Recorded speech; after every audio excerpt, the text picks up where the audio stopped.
Hello everyone. Today discuss about of the farmer's wife and a crow. अर्थात ये किसान की पत्नी है और किसान और उनके पत्नी। अर्थात आज हम लोग स्टोरी पढ़ रहे हैं, कहानी पढ़ रहे हैं किसान और उनके पत्नी, किसान और उनके पत्नी और एक कौवा, किसान की पत्नी और एक कौवा। कोई दिक्कत? देखिए थोड़ा बोलिए आप लोग भी। The farmer's wife and A crow. Crow means कौवा, किसान की पत्नी है और एक कौवे की कहानी है। तो सुनिए। Once upon a time there lived a farmer and his wife in a village. एक समय की बात है या एक समय की बात है कि एक गांव में एक किसान अपने पत्नी, किसान और उनके पत्नी एक साथ रहते थे। किसान और उनके पत्नी एक साथ रहते थे। Upon once a time there lived a farmer and his wife in a village. एक समय की बात है कि किसी गांव में एक किसान और वो अपने पत्नी के साथ एक साथ वो रहते थे, गांव में रहते थे। The farmer grew vegetable on his farm. और वो किसान जो थे अपने खेतों में सब्जियां उगाया करते थे। क्या करते थे? सब्जियां उगाया करते थे, सब्जियां उगाते थे। His wife sold them in the market. और उनकी पत्नियां उनकी पत्नी जो थी, किसान की जो पत्नी थी, वह क्या करते थे? वो करती थी क्या कि वो उस सब्जी को लेकर के बाजार में जा कर के बेच देती थी। अर्थात देखिए कितना मस्त कॉम्बिनेशन है। दंपत्ति का जीवन इसी तरह होना चाहिए कि एक अगर खेत में काम कर रहे हैं तो दूसरा जो है कि उसको बाजार में सेलिंग कर रहे हैं। तो ऐसे परिवार में कभी भी जो है कि दुख दूर दूर तक नहीं उसको सता सकते हैं, क्योंकि दोनों पति पत्नी कदम से कदम मिला करके चलते हैं। ये बहुत अच्छी बात है और ऐसा होना ही चाहिए।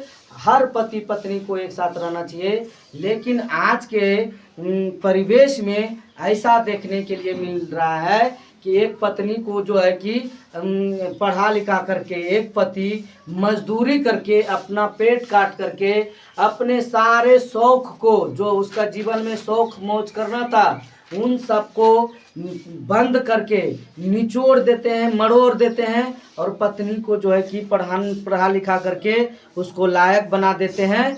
तो वो पत्नी उस पति को ही छोड़ के दूसरा पति जो है कि ढूंढ लेती है, उसका दूसरा ठिकाना हो जाता है, वो दूसरे पति के साथ रह जाती है। लेकिन वैसे पत्नियों को याद रखना पड़ता है, क्योंकि हम भी इस दुनिया में बहुत को देखें, बुरा का परिणाम बुरा ही होता है, उसको बहुत ज़्यादा भुगतना पड़ता है। तब तक समय नष्ट हो चुका रहता है, समय फिर लौट के नहीं आता है। और अक्सर देखा जा रहा है, हमने तो ये भी सब लोगों ने देखा कि पत्नी को पढ़ा करके एसडीएम बना देते हैं और जो है कि वो पति को छोड़ करके वो एसडीएम अपने रैंक के जो है कि लोगों से शादी कर लेते हैं और अपने पति को मरवाने के लिए सारा दिमाग लगा देते हैं। उस तरह आजकल नर्स भी कर रही है। नर्स डिपार्टमेंट को गंदा कर दिया है। और जो है कि जो है कि जैसे ही यहाँ से पति अपना सब कुछ न्योछावर करके दिल्ली पंजाब जैसे भी पैसा उपार्जन करना हो वो करके लाते हैं नर्स में। लेकिन वो कहीं और नर्स जो है कि किसी और के साथ अपने इज्जत का एकदम धज्जिया, नस्ली मजा मारने के लिए अपने इज्जत का धज्जिया, और पूरे परिवार को, अपने परिवार ससुराल के परिवार को कोई इफेक्ट नहीं पड़ता है, क्योंकि वो उसका परवरिश उसके माँ ने उसके गंदे आचरण से किया था। तब जाकर के वो वैसा हो जाती है।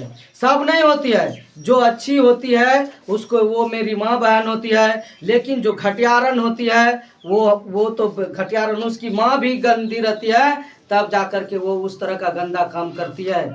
ये बहुत ही भयावह, ये समाज को गंदा करने वाले काम करती है। और नर्स में ज़्यादातर इस तरह के हो रहे हैं, हमारे गांव से ही कहे हुए हैं। इस तरह का अगर कुछ होता है तो मैं इसका प्रूफ बहू एकदम इसका प्रूफ मैं दूंगा।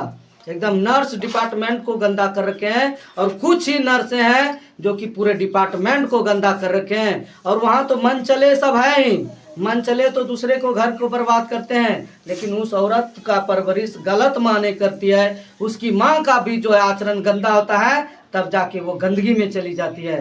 लेकिन यहाँ पर पति क्या करते हैं, पति खेत में काम करके सब्जियां उगाते हैं, और पत्नी क्या करती है कि उसको जा कर के बाजार में बेचती है। मस्त कॉम्बिनेशन, बहुत ही लाइफ जो है बहुत ही बढ़िया। ऐसे घर में लक्ष्मी का प्रवेश होता है, और ऐसा ही घर सुख समृद्धि से समृद्ध होता है। ऐसे घर में जो पति पत्नी का दिमाग एक चलता हो, दोनों आगे बढ़ने के लिए हो। ऐसा नहीं आज के डेट में पति ये सारा कुछ करके रखती है, पति घर से आया वो मोबाइल पे कहीं और लग जाती है और वो घर को बर्बाद कर देती है। ऐसे औरत के लिए एकदम वरदान अभिशाप है। देखिए, लेकिन हम पढ़ रहे हैं कि वो जो किसान थे वह खेत में काम करते थे, और उसकी पत्नी जो थी वह उसे बेचती थी बाजार में जाकर के, और बाजार में जाकर के बेच करके पैसे को इकट्ठा करती थी, धन उपार्जन करती थी, इस तरह का काम करती थी। One day the farmer's wife went to the sell vegetables in the market. एक दिन की बात है कि वो किसान की पत्नी जो है कि सब्जी को बेचने के लिए मार्केट जाती है, बाजार जाती है, और वो बाजार में सब्जियां बेच देती है। The money which she earned from selling the vegetables she bought some eggs. और देखिए क्या है आगे, the money which she earned, अर्थात उस सब्जियों को बेचने से जो किसान के पत्नी को धन उपार्जन हुआ, पैसे इकट्ठे हुए, पैसे के वो जुटा पाए, मतलब सब्जी बेचने के बदले में सब्जी बेच करके जो उसके पास पैसा इकट्ठा हुआ, उसने जो है कि कुछ अंडे खरीद लिए। उससे क्या किए, कुछ अंडे खरीद लिए, उस पैसे से कुछ अंडे। होता ही है, शौक होता है कि वो जो है कि पति को भी बोलते हैं एगो सरियो नहीं दे दो, ऐसा नहीं होता है कि एगो सरियो दिला दीजिए, ऐसा बहुत पत्नी कहते हैं कि एगो सरियो नहीं दिलाते हैं। भोजपुरी में कहते हैं कि ऐसा ना भइल हा तहरा कि एगो सरियो दिला दी ऐसा। और हमारे यहाँ काम है ऐसा नहीं को बार कि हमारा एगो सरियो दिलाएगा। लेकिन यहाँ पर पत्नी जो है कि अपने मन से ही बहुत अच्छा काम करती है, उसको बेच करके क्या करती है, कुछ अंडे खरीद लेती है। Then she sat on her horse to go home. She carried the basket full of eggs in her lap. Lap means boat. उसने क्या किया कि वो जब सब्जी अंडे खरीदने के बाद वो अपने घोड़े पे बैठ गई। घोड़े पर बैठने के बाद वो जो टोकरी में अंडा था, अंडे को अपने गोद में ले लिया। अंडे को कहाँ ले लिया, गोद में। हम दिखाना चाहते हैं आपको फिगर कि ये किसान जो होते हैं कि वो किस तरह से, देख लीजिए ये फिगर देखिए, इस तरह से किस तरह से पति पत्नी का कॉम्बिनेशन कितना पवित्र बंधन होता है, देख लीजिए आप। और वो जो है कि घोड़े पर बैठ करके वो जो है कि किस तरह से आती है घर, और उसके साथ क्या क्या दुर्घटना होता है आप देख सकते हैं। बढ़िया तरह से दिख रहा है, क्या दिख रहा है जी? हाँ सर। ये देख लीजिए बढ़िया से, इस तरह से वो जो है कि कमा कर के लाते हैं। और आप यहाँ पर देखिए कि ऊपर वाले फिगर में जो है कि किस तरह से किसान खेती करते हैं, किस तरह फार्म में खेतों में काम खेती करते हैं, और यहाँ पर सब्जियों के जो दुकान होते हैं उस तरह कैसे होते हैं। और ये देखिए ये किस तरह कौवा जो है कि कौवा ये वृक्ष की डाली पे बैठा है, और इसके साथ क्या क्या फिगर का जो है कि जरा ध्यान से गौर से देखिएगा, बहुत मस्त फिगर है, ये देख लीजिए। दिख रहा है क्या? हाँ सर। नेक्स्ट देखिए क्या होता है, वो अपने घोड़े पर बैठ जाती है। बहू घोड़े पर बैठ करके उस अंडे के टोकरी को अपने गोद में ले लेती है। कहाँ ले लेती है? गोद में। She was very excited with the profit में ड्यूरिंग द डे। और वह काफी उत्साहित थी। वह क्या थी? काफी उत्साहित थी, वह काफी खुश थी। वो मनसुआ बांध रही थी। वो क्या कर रही थी? मनसुआ बांध रही थी कि वाह मेरे ऐसे हुआ, ये इस तरह ये कर देंगे। ये हर किसी के साथ होता है। जब हम मेहनत की कमाई से अच्छा काम करके धन उपार्जन करते हैं, तब हमारे मन में आता है कि हमारे पास इतना धन इकट्ठा हुआ, हम ये करेंगे वो करेंगे। सोच अर्थात अपना सोच रखना ही चाहिए। Think positively then everything will be fine. अच्छी सोच हमेशा हम लोगों को अच्छा ही हमारे जीवन में आता है। अच्छा सोच रखने से हमेशा अच्छा ही होता है, इसलिए हमेशा अच्छा और ख्वाब भी देखना चाहिए। अपने अर्न के हिसाब से ख्वाब देखिए ताकि हम आगे बढ़ सकें।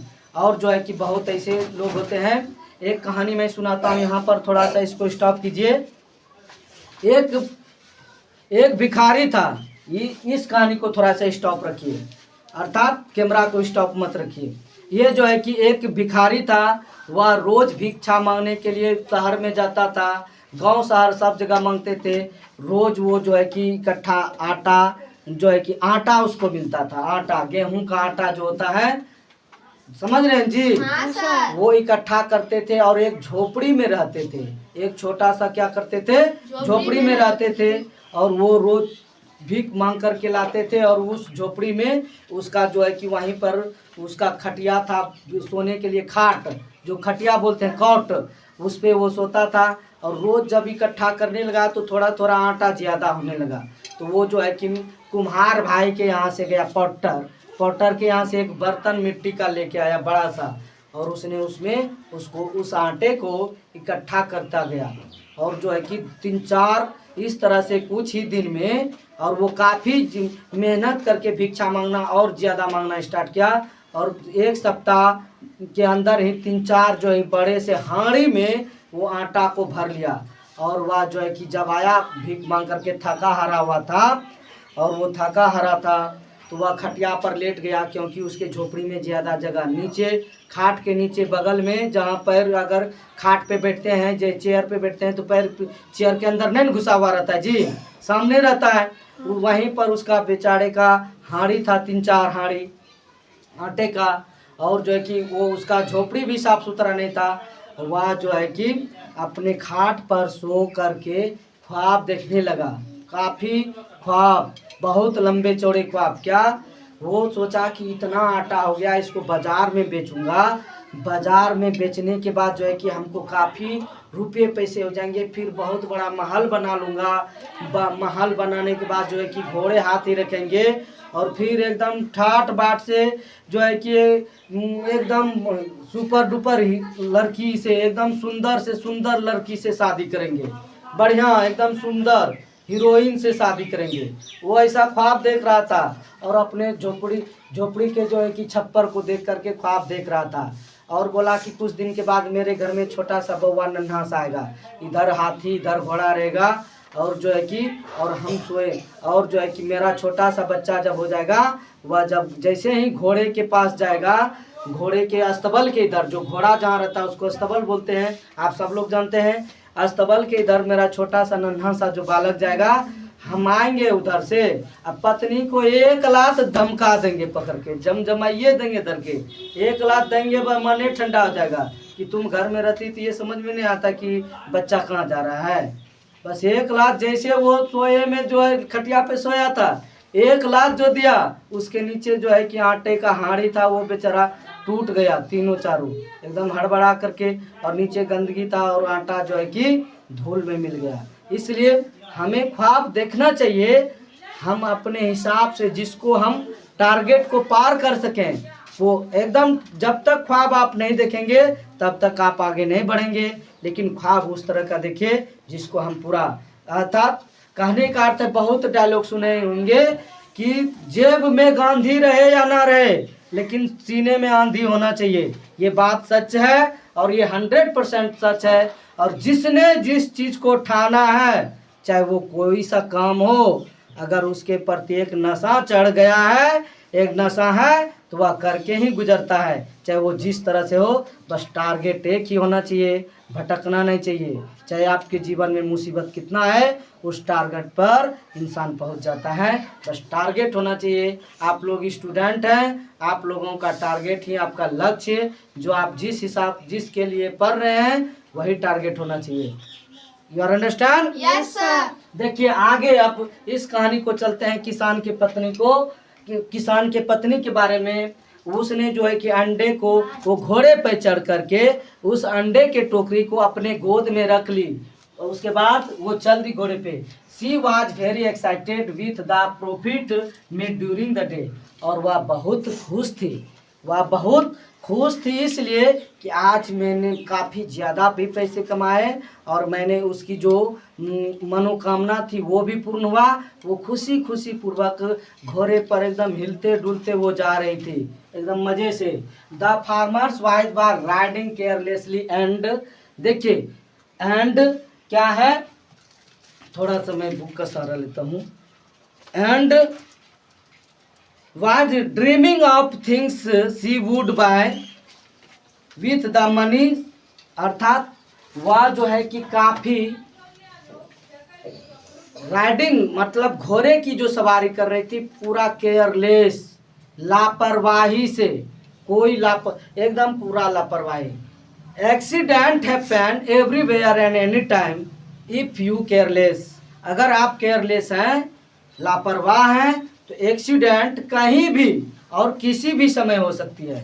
एक्सीडेंट कहीं भी और किसी समय, अगर आप केयरलेस हैं, अगर आप केयरफुल हैं, सावधानी पूर्वक हैं, तो एक्सीडेंट को टाला जा सकता है। एक्सीडेंट जैसे ही, चाहे आप जहाँ भी केयरलेस हो जाइए, इस पृथ्वी पर जहाँ रहिए वहाँ केयरलेस हो जाएंगे तो आपका एक्सीडेंट, चाहे आप बिस्तर पे केयरलेस से सोइए, बाथरूम में केयरलेस से जाइए, आप खाना खाइए केयरलेस से, जैसे तैसे जाएगा, जो अनाज उलट पुलट के दांत पीसता है जीभे को पीस देगा, काट देगा, एक्सीडेंट।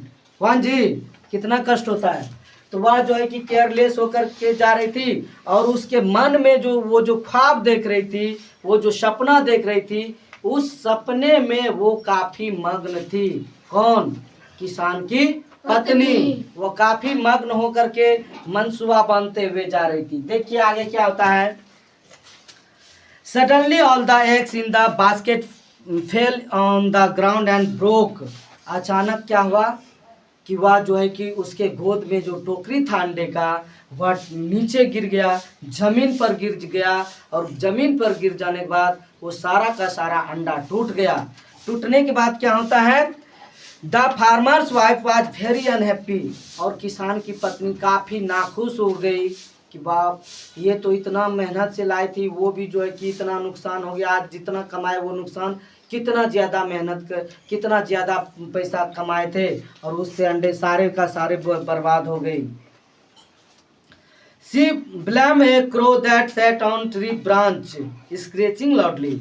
ये देखिए काफ़ी ध्यान पूर्वक देखिए, ये महिला है और इसी फिगर में कौवे जो है कि वो वृक्ष के डाली पर हैं, देख सकते हैं आप।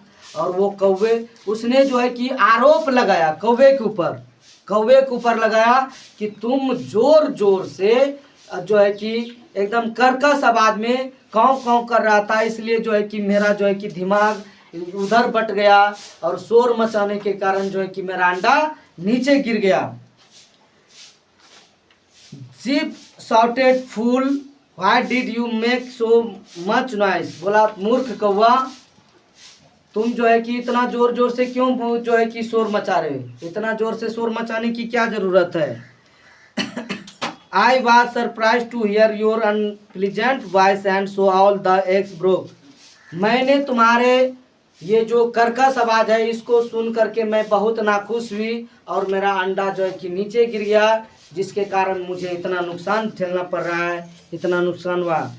The crow replied, lady you were not careful while riding and you were lost in your thoughts. उसने कहा, हे देवी, कौवे ने उस औरत से, किसान की पत्नी से कहा, हे देवी, आप जब घोड़े पर बैठ करके चल रहे थे तो आप तो केयरलेस थे, आपको जो है कि सावधानी नहीं, आपको सावधानी बरतनी चाहिए था, लेकिन आप सावधानी नहीं थे, लापरवाह थे, इसलिए आपका अंडा गिर गया। तो इसके लिए आप मुझे दोषी क्यों दे रहे हैं? हम तो अपना काम कर रहे हैं, आपसे हमारा कोई लेना देना नहीं है, और आप हमारे ऊपर जो है कि इल्ज़ाम लगा रहे हैं, ब्लेम कर रहे हैं, ये सही बात नहीं है। You should not blame me for you fault. आप अपने गलती के लिए फॉल्ट, आप अपने गलती के लिए मुझे दोषी मत ठहराइए। गलती आपने खुद किया है, इसलिए हे देवी मुझे माफ करना, मेरी दोष नहीं है। दोषी सारा इस कार्य के लिए आप खुद जिम्मेदार हैं। The farmers wise asked of her behaviour, अर्थात वह किसान की जो पत्नी थी अपने व्यवहार से काफ़ी उसको शर्मिंदा हुई कि ये हमारी ही मूर्खता है, हम मूर्ख कौवा को बोल रहे हैं, ये तो मूर्खता सिर्फ मेरी है। इसलिए जो है कि उसको काफ़ी लज्जा आई और वो शर्मा भी गई। She realized her mistake and अप्रोलॉन्ग्स टू द क्रॉ, और जो है कि उसने कौवा को माफ़ भी कर दिया और अपने किए हुए गलती को पर उसको शर्मिंदगी भी आई। बस आज का कहानी यहीं तक। जय हिंद। अर्थात कहने का अर्थ ये है कि आप अपने जीवन में जो भी काम कीजिए केयरफुल कीजिए, या कोई कहानी है या कुछ भी है, हमारे जीवन को अच्छाई की ओर ले जाने के लिए ही किताबें हैं, मोबाइलें हैं। आप कितना किताब से फ़ायदा ले सकते हैं अपने जीवन में, मोबाइल से फ़ायदा ले सकते हैं, ये आपके ऊपर डिपेंड करता है। और जो है कि जो जिस तरह का होता है उस तरह का फ़ायदा लेता है, लेकिन आप देखिए कि आप कितना किताब से और मोबाइल से फ़ायदा ले सकते हैं या टीवी